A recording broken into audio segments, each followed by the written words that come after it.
This episode is brought to you by LifeLock. Not everyone is careful with your personal information, which might explain why there's a victim of identity theft every 5 seconds in the U.S. Fortunately, there's LifeLock. LifeLock monitors hundreds of millions of data points a second for threats to your identity. If your identity is stolen, a U.S.-based restoration specialist will fix it, guaranteed, or your money back. Save up to 40% your first year by visiting LifeLock.com/podcast.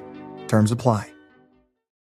The NBA playoffs are here, and I'm getting my bets in on FanDuel. Talk to me, Chuck GPT. What do you know? All sorts of interesting stuff, even Charles Barkley's greatest fear. Hey, nobody needs to know that.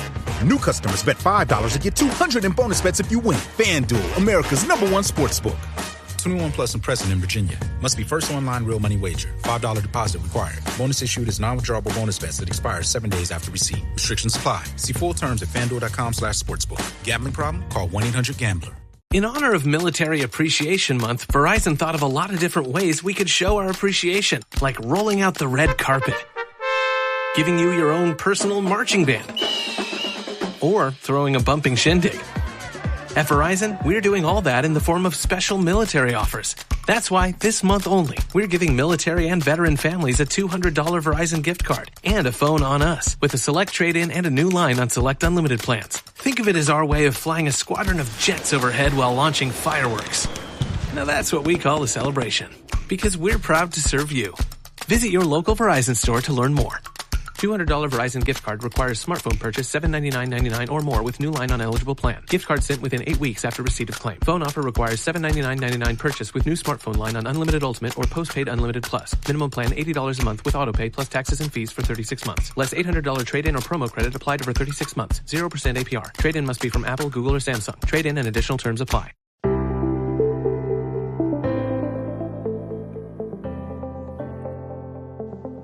Hello and welcome to the Paddock and the Pavilion with me, your host, Stephen Wallis. With Cambridgeshire County Cricket Club reaching the last 16 of the Women's T20 County Cup, it was only right to welcome back their head coach, Lee Smith. This time joined by one of their bowlers, Laura Robinson. You may remember Lee from episode 339, Cam's County Cup Craze. In this episode, we'll be talking about Cambridgeshire's victories over Herefordshire and Northumberland in rounds 1 and 2, and their hopes for the upcoming tie against Tier 2 side Kent on Saturday. We'll also hear from Chloe Hill, captain of the Worcestershire Rapids, who, like all our guests, shares her thoughts on what the new competition means for the women's game in Cambridgeshire. Hello, Lee and Laura.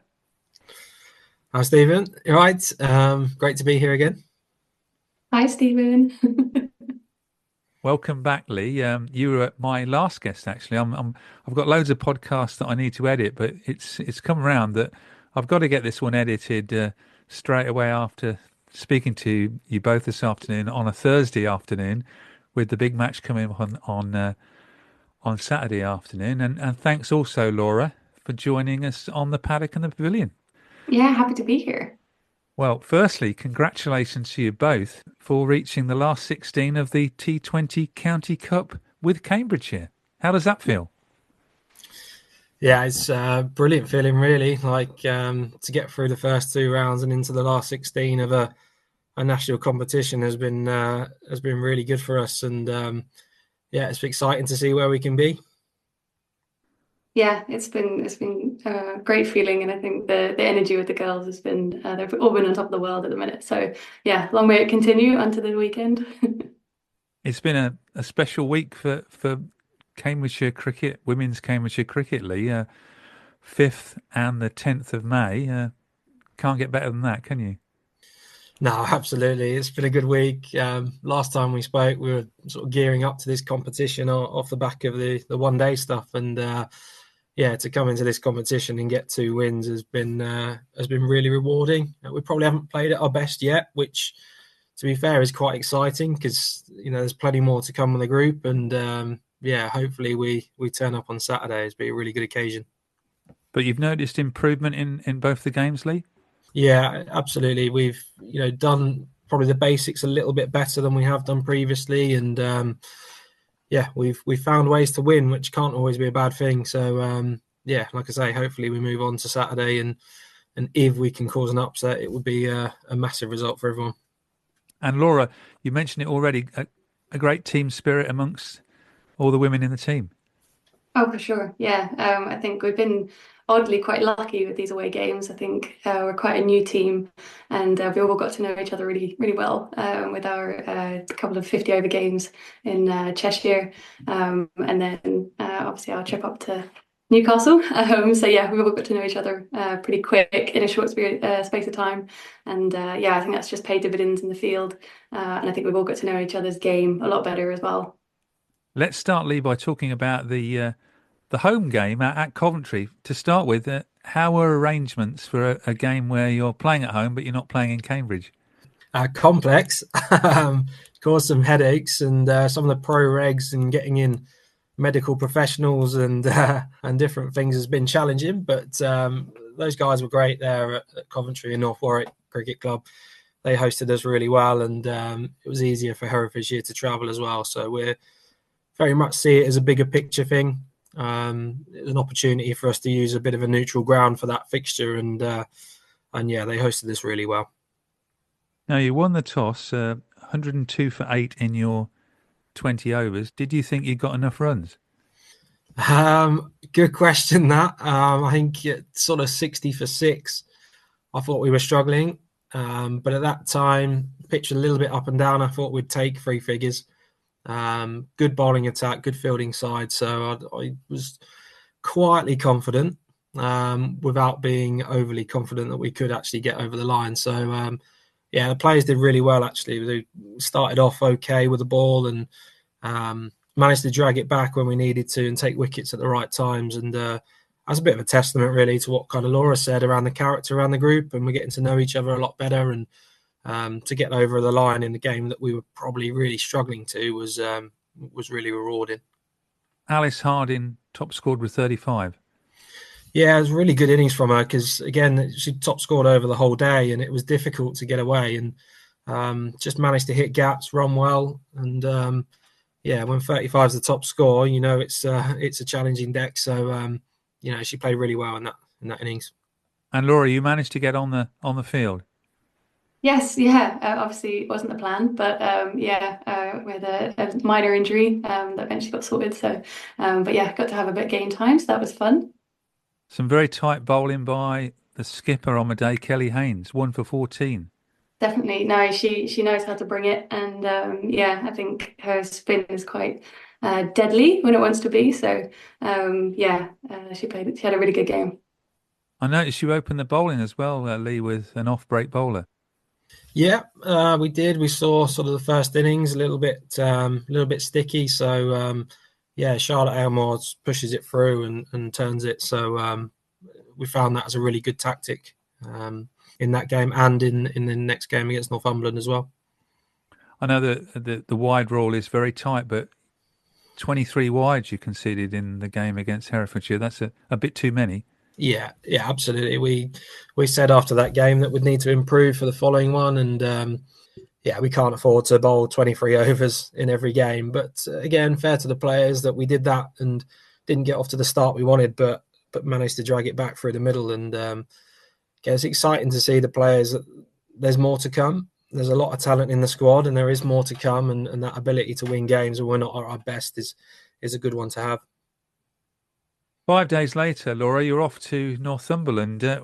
How long did it take to get there, and when did you set off? Yeah, so obviously people have jobs and things like that, so we had to leave at different times. But yeah, managed to arrive at about 10 p.m. I think. It was about a 4-hour journey, so yeah, bless. I got a nice lift from Beth. And then at 11 o'clock, you're starting.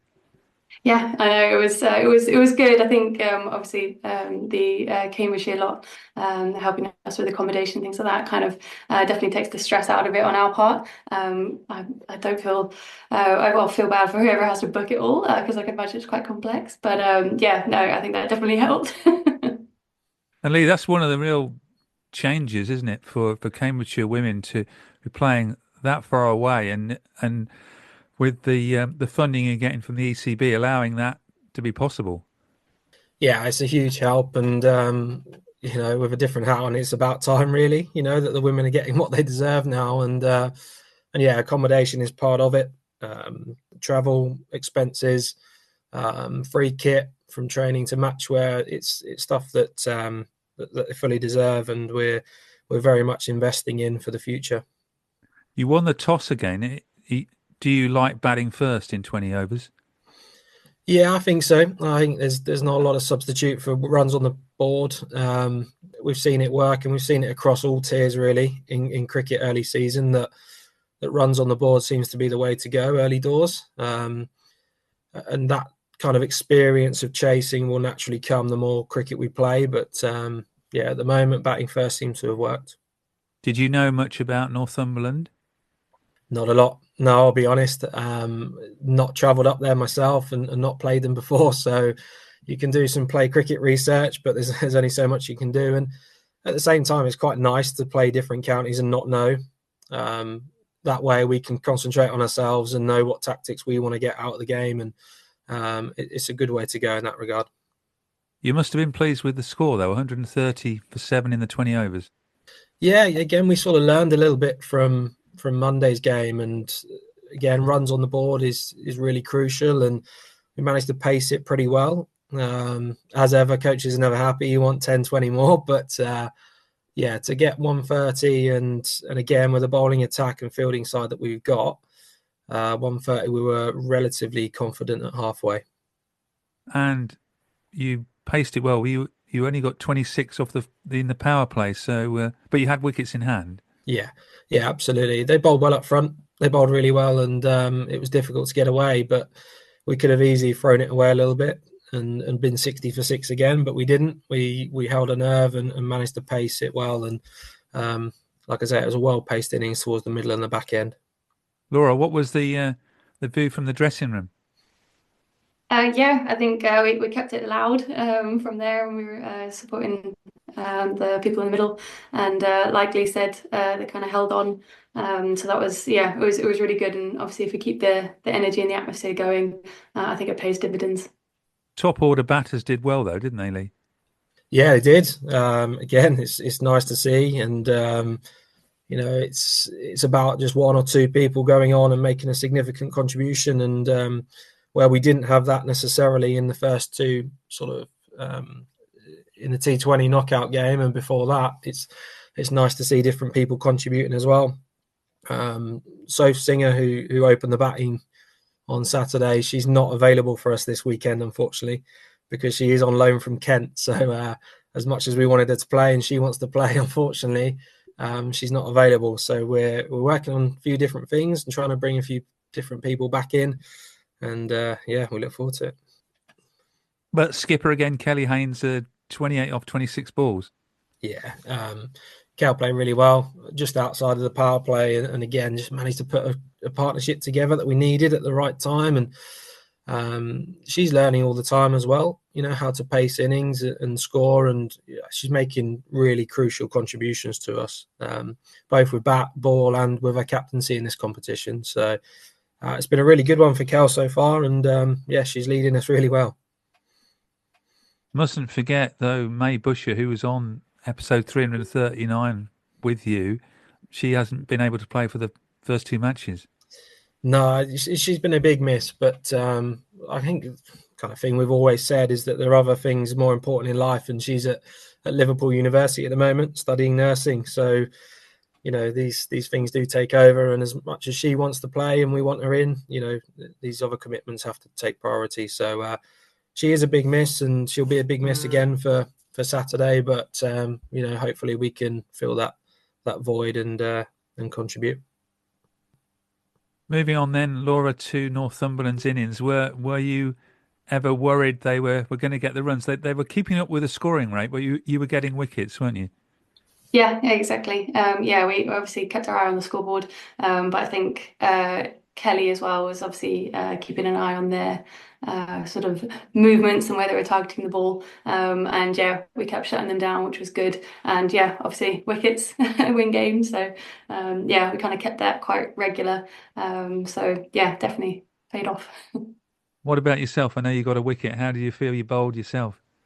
Yeah, I think it wasn't my absolute best day, but I think obviously final wicket of the day was quite a nice feeling. But yeah, it was. I think the spinners definitely did their job that day. So yeah, coming on sort of right at the end, it's obviously trying to bowl as economically as you can. But yeah, I think I did as good as I could that day. But yeah, ready to bring it on the weekend. You won by 18 runs. Did you always think you had it under control?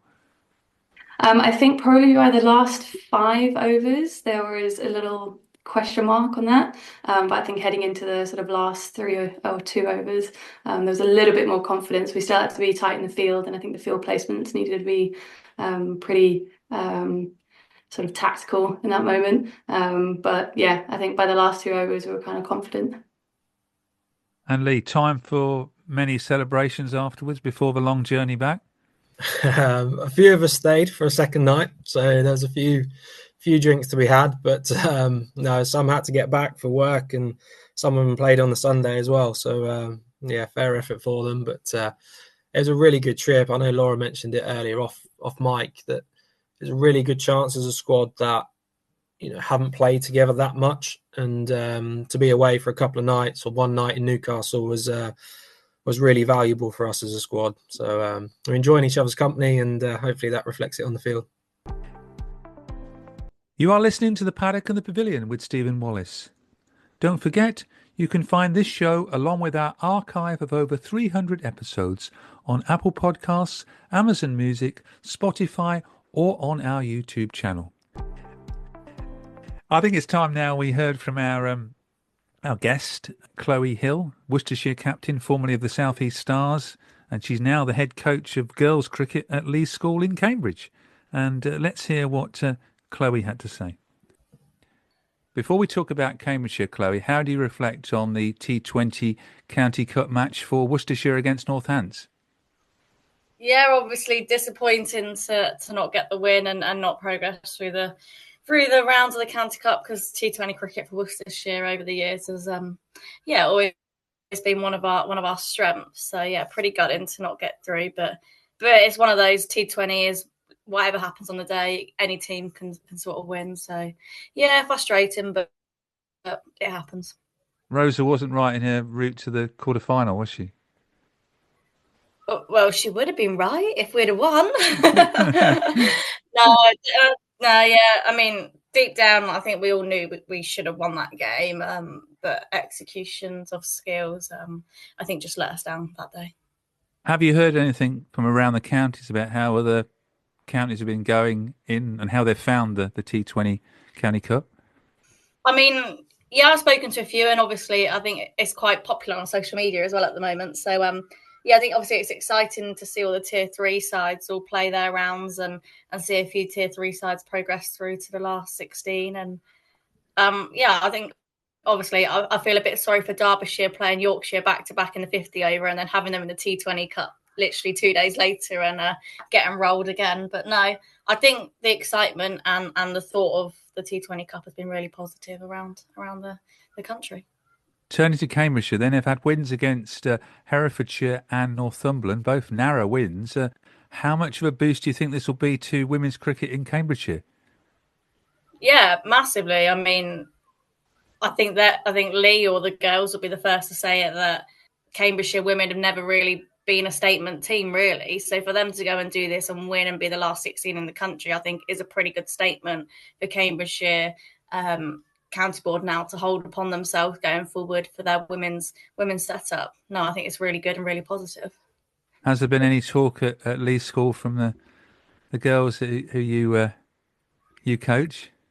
I mean, there's a couple of girls who have been in the county setup, and we've got one who's currently injured this year, who she would have been playing for Cambridgeshire.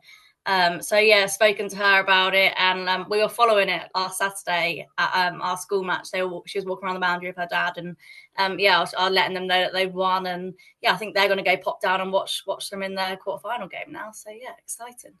Yeah, it should be a great occasion on Saturday at Fenners, and now they're going to be playing Kent, a Tier 2 side who've beaten Middlesex and Berkshire, both Tier 2 sides, to get that far. What do you know about Kent? Yeah, I mean, obviously playing at South East Stars in the regional setup, know quite a few of the Kent girls, and yeah, look, they are a really strong unit, and they have got some experienced cricketers from the regional game. But I always say T20 is whatever happens on its day, and Cambridgeshire could cause another upset against a Tier 2 county, which would be pretty cool. Any Kent players we should be looking out for? Well, yeah, you've obviously got Amy Gordon, who was the Surrey captain in the county era. She's made the move over to Kent. She's had a really strong season for them. Oh God, there's loads. There's loads of. I could name most of the team, to be fair, but yeah, no, I think Amy Gordon would be a standout performer for Kent. That if Cambridgeshire get her early, it could change the game a little bit. Or you've got the young Jen. Who's in the Surrey Academy, who's come through the Kent pathway. I think she's only 17 now, but she's an exceptional talent going forward with the bat. But a fantastic opportunity for the Cambridgeshire women players, though. Yeah, definitely. And I'm sure some of the Cambridgeshire players have never come across some of these girls who have played in the regional system before. So for them to go and, I guess, see where they're at on the same level or see where they need to get to, or think to themselves, I'm actually performing well. I should be knocking on a Tier 2 county team going forward. But yeah, no, I think it'd be really, really good for them to see where they're at as a team. Yeah, real chance to find out their standard against a Tier 2 side. Yeah, 100%. Yeah. And I think obviously being a home game for Cambridgeshire, I think for them, obviously they'll be a bit more relaxed with that. Whereas if it was an away match, obviously it could have been a little bit more nervous. Obviously, Cambridge have got the advantage really being a home match. Yeah, they've just been all the way up to Northumberland. Their home game they played in Coventry, so it'd be nice to get a game at Fenners starting at 2:30 on Saturday. Yeah, definitely. And I think obviously the weather's meant to be beautiful, so hopefully they get a good turnout of supporters and can cheer them on, and hopefully they get the win that they deserve. But sadly you won't be there. You've got a school match. Yeah, unfortunately, we're away on this Saturday. I want to say past Ipswich way we are. So, yeah, and a bit annoying because if we were at home, I obviously would have gone across and gone and had a little watch myself. But no, unfortunately, we're away. Well, good luck with the school match, and thanks for coming back on the Paddock and the Pavilion. No worries. Thanks for having me. Lee, Laura, I'm sure you would agree with what Chloe had to say. A great boost for Cambridgeshire women's cricket. Certainly, yeah. I think obviously playing on a ground like Fenners, I think is going to be pretty cool. It'll be the first time for me personally, but I think just getting an opportunity to play on sort of the bigger stage, I think would be really cool. And like we were saying before, being on BBC Sport and things like that, I think it can only do good. And I think bringing in more people that are playing obviously varied clubs at grassroots as well. I think that's kind of where it all starts, isn't it? So I think kind of showing different clubs that there is a pathway, there is a route, I think is brilliant. It's going to make your job a lot easier, Lee, attracting people to play women's cricket. Yeah, it does. And, the base is there now. Like the playing base is starting to expand, and it's going to make the job easier and harder at the same time because selection is going to have to be more thorough and stuff. But it's great to see the whole from the participation team at Cambridgeshire that we're producing more players, and league setups are expanding all the time. So it's an exciting place to be. On the subject of selection, have you picked the side for Saturday's match yet? We have our 12 in place, and they're aware. And Laura's playing, I hope. She is indeed. She is. Thank God. Yeah. I hope so. I hope that, Laura. Yes, thank you. I wanted to put him on the spot here on this podcast because I'm going to edit this as soon as possible. So you are now definitely playing, whatever he does. Oh, that's good. Yeah. It's part of the media duties gig. But the chance to play at such a famous ground at Fenners and hopefully attract a decent crowd on Saturday. Yeah, that's the plan. The word is out there, and it's a brilliant venue to play our home games. It's a really nice facility to play, and we look forward to welcoming Kent there. And people are more than welcome. Spectators more than welcome to turn up and watch the game. 2:30 start at Fenners, and it should be a really good occasion. What do you know about Kent? Reasonable amount. I do a little bit of research and follow the women's county game. I know that Cambridgeshire's leading wicket taker of all time is going to be playing against us, and our former captain, Izzy James. So we really look forward to welcoming her back to Cambridgeshire. It'll be a really good occasion for her as well. But yeah, they're a good side. They're a really good squad. Probably haven't necessarily had the results that they wanted yet this season, but really good side and progressing all the time. So it's going to be a huge ask for us, but one that we're going there to try and win the game and compete. So we look forward to it. Because they were a county that wanted to be Tier 1. Yeah, they've got a track record of producing players, over the last 10, 20, 30 years. They've got players that have represented England and beyond. So, yeah, really well-run county. The guys there know what they're doing. They're a really well-run outfit. And, we wish them all the best past this weekend. And Laura, for you, a real opportunity to be playing against higher-quality women cricketers. For sure, yeah. So obviously Tier 2 side, I think playing against sort of more tougher opponents can only make you better.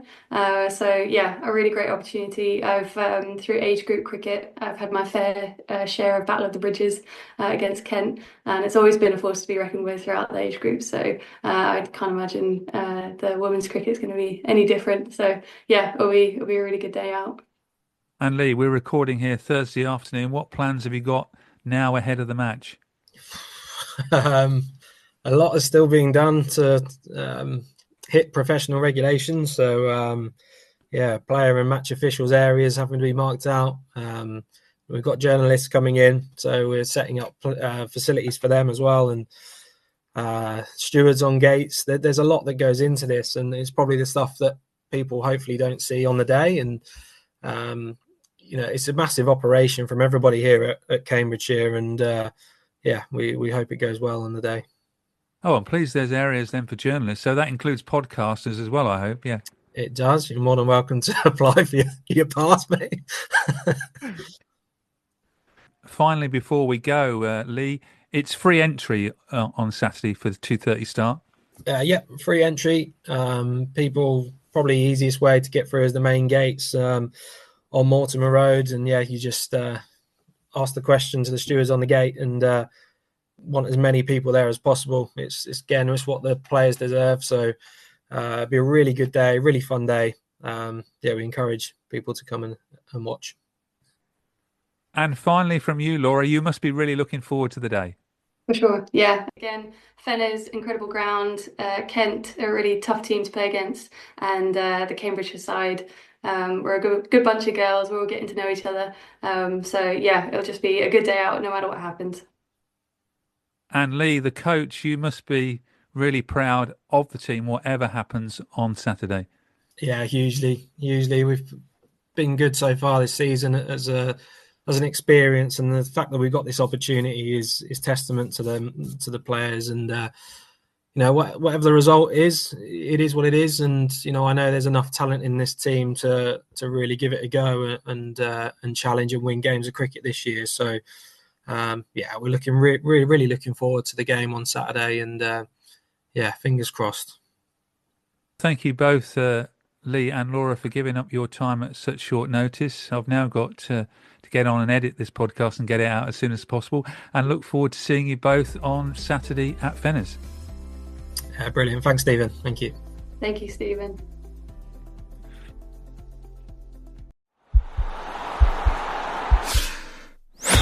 This podcast is part of the Sports Social Podcast Network.